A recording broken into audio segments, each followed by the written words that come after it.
Hello there, Nat Edwards and Mitch Cleary with you on AFL.com.au to take a look at Port Adelaide's season so far. Mitch, they're 6-4, just inside the 8. Well, they lost on the weekend but moved into the 8 and knocked out the Adelaide Crows in the process. So that's a one tick for the Power. Plus they beat the Crows in the showdown earlier this year. So they're Port fans, all that really matters at the moment is they're above the Crows and they beat them in the showdown, but still a bit of work to do in the back half of the year. Is that the highlight, the showdown? I think Robbie Gray's third quarter in particular is the highlight for mine. They looked dead and buried in that game. He brought them back from the brink. They were able to hold on and get over the line in the last quarter just when Stevie Motlop kicked that game winner. But Robbie Gray's ability to turn the game is the highlight for mine. Yeah, certainly match of the year, that one. What's the low light for Port been so far? Well, earlier in the season they went over to West Coast. The Eagles were up and about and they just lost that game. They were pipped in the midfield, lost the clearance battle pretty convincingly. That was Paddy Ryder's first game back from injury, but after the game Ken Hinkley labelled them soft. So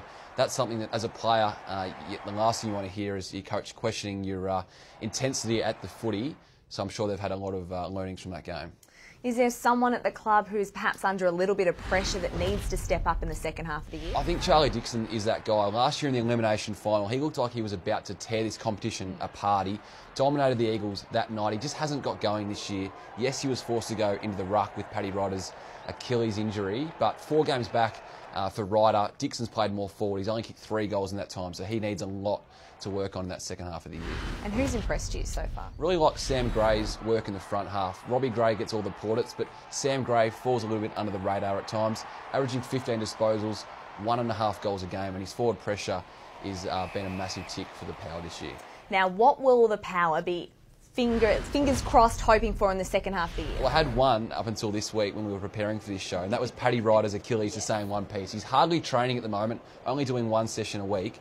But we hear in recent days that Ollie Wines still might be making up his mind about his contract for next year. So if they can keep Ryder on the park and get a signature for Ollie Wines before the season is out, that's 2 big wishes granted. Very much so. A grade for Port Adelaide? They're into the back half of the year. They've got a game in hand on the other team, so they've already had their bye.